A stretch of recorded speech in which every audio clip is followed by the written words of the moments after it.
करने के बाद भी किराया डबल देना पड़ा क्योंकि दिशा गलत हो गई। इसलिए आप तीर्थ राजप्रयाग में आए हैं, अगर दिशा आपकी गलत हो गई तो भटकते रहोगे, मुकाम नहीं मिलेगा। जिस पंडाल में जाना चाहते हो, जहां का निश्चय करके चले हो, अगर दिशा गलत पकड़ी है तो उस मंजिल तक नहीं पहुंच पाओगे जहां पहुंचना चाह रहे हो, जिस पंडाल में पहुंचना चाह रहे हो। तो मेरे कहने का मतलब है, अगर तुम्हारा आचरण शुद्ध नहीं है, तुम्हारे विचार शुद्ध नहीं है, तो तीर्थ राजप्रयाग में महाकुंभ नहीं, महाकुंभ का भी महाकुंभ आ जाए तो भी तुम्हारा कल्याण नहीं हो सकता। विचार शुद्ध है तो आप कुंभ के गंगा जी में स्नान करके पवित्र हो जाओगे, तुम्हारा कल्याण हो जाएगा। और ये महाकुंभ सब कुछ देने वाला है, परंतु अगर विचार गलत है, आचरण गलत है, तो सब कुछ लेने वाला है। जब वो देता है तो ढेरों पर ढेर देता है, जब वो देता है तो ढेरों पर ढेर देता है, और बिगड़ता है तो चमड़ी उधेड़। जब देता है तो ढेरों पर ढेर देता है, खूब देता है, खूब देता है, हमें दे रहा है, हम दिन भर बांटते हैं, दिन भर बांटते हैं। भगवान की दिन सुबह 7 बजे से रात के 12 बजे तक भंडारा चलता है, सभी देख रहे हैं, खूब चकाचक भंडारा, बाहर भी चलता है, भीतर भी चलता है। और भगवान की कृपा से भंडार में सब कुछ माल ऐसे ही दिखाई दे रहा, ना जेब के नोट खत्म होते। अगर हम वास्तव में हम 10,000 की सब्जी अगर लाते हैं तो तुरंत घंटा 2 घंटे के बाद 10 नहीं तो 11 दवाई जाते हैं। जितना दिन भर बांटते हैं उसका भगवान शाम तक पूरा कर देता है, शाम तक डबल टिबल में दे देता है। सांस्कृतिक में मेरे पास कुछ नहीं, नोट तो जितना थे सारे बांट देता हूँ, बस जो अकाउंट में वो बचता है। बस ये मैं सोच रहा कि रात में झोपड़ी को बहुत मिलेगा, कुछ नहीं मिलेगा। तो याद रखना, अच्छा मैंने व्यास जी का समय लिया है, परंतु क्यों हनुमान जी ने लिया है, क्यों व्यास जी ने लिया है, जरूर किसी के अंदर कोई कमियां होंगी, इसलिए हनुमान जी ने उचित है आप सुधर जाएं, अपने सुविचार करें, सुधर अच्छा आचरण रखें, तो ही आपको इस तीर्थ प्रयाग में आने का फल मिलेगा। वरना 1 लाख 1.25 लाख नाती तारा दिया न बाती। जब वो देता है तो ढेरों पर ढेर देता है, और बिगड़ता है तो चमड़ी उधेड़ लेता है। चमड़ी ना उधड़े, ऐसा कर्म करो कि चमड़ी ना उधड़े, चमड़ी भी उधड़ जाए और दमड़ी भी ना बचे, चमड़ी भी उधड़ जाए, दमड़ी भी ना मिले, तो फिर लाभ क्या होगा। और याद रखना, इस संसार बड़ा ही धोखेबाज है। मैंने अपनी एक लाइन में बताया नहीं था, संसार बड़ा धोखेबाज है। ये संसार मित्रता कब निभाता है, रिश्तेदारी कब निभाता है, जब तुम उसे देने योग्य हो।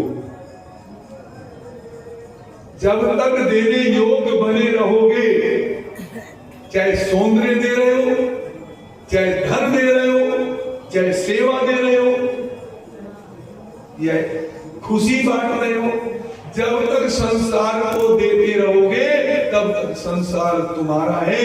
और जिस दिन तुम देना बंद कर दोगे तो पति पत्नी के संबंधों में दरार आ जाती है, उनकी भी मुकदमे चल जाते हैं, उनकी भी कोर्ट कचहरी हो जाती है, खुद बाप बेटे के मुकदमे चल जाते हैं, जब देने की प्रक्रिया खत्म हो जाती है।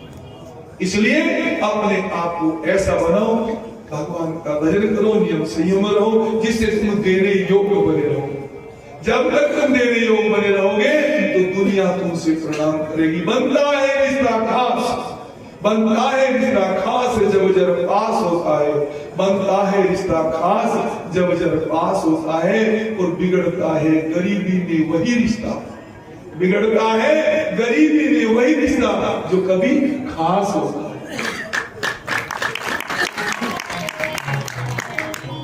इसलिए अपने आप को संभालो, अच्छे कर्म करो, सेवा करो, दान करो, भजन करो।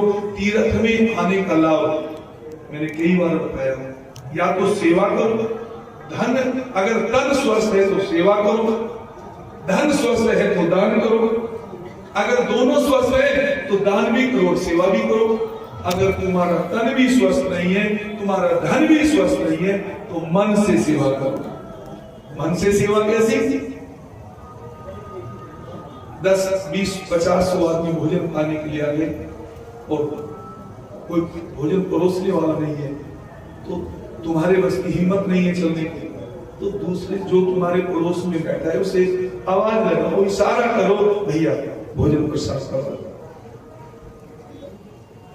अपने यारे प्यारे रिश्तेदारों को फोन करके कहो, अरे भंडारा चल रहा है, जगह जगह भंडारे चल रहे हैं, भैया तुम्हारा कोई भी महात्मा से संबंध हो, भंडारे में कुछ ना कुछ सेवा करो। मेरे तो सामर्थ्य नहीं है, परंतु तुम्हें तो भगवान ने सामर्थ्य योग बनाया है, आप सेवा करो। तो वो हो गई मन की। समझाओ बच्चों को, बेटा अच्छे रास्ते पर चलना चाहिए। रावण गलत रास्ते पर चला था, सब कुछ खत्म हो गया। विभीषण अच्छे रास्ते पर चला था, ना चाहते हुए भी लंका का राजा बन गया। बिन मांगे मोती मिले, मांगे मिले न भीख। अगर विचार अच्छे हैं, संग अच्छा है, तो खोया हुआ भी वापिस आ जाता है। अगर विचार अच्छे हैं, संग अच्छा है, तो खोया हुआ भी वापिस आ जाता है। और अगर संग कुसंग में बदल गया तो जो मिला हुआ है वो भी बर्बाद हो जाता है, वो भी पास नहीं रहता। जब प्रभु की कृपा होती है तो अपनों की तो बात क्या, गैरों ने दामन थाम लिया। अपनों की तो बात है क्या, गैरों ने दामन थाम लिया। और जब प्रभु बिगड़ते हैं तो गैरों की तो बात क्या, अपनों ने दामन तोड़ दिया, अपने भी किनारा करके चलते हैं। इसलिए याद रखो, मैंने बहुत सारा समय लिया है और हो सकता है ऐसे भी भगवान की कोई लीला है जो मुझे इतना समय लेना पड़ा। ऑटोमेटिक मेरी इच्छा नहीं थी कुछ भी, मेरी तो केवल व्यास जी के बैठने के बाद 2 लाइन में हनुमान जी का आह्वान जरूर करता हूँ, क्योंकि वो घबराई रहती, मैं क्या कहूंगी, कैसे कहूंगी, मेरी प्रैक्टिस नहीं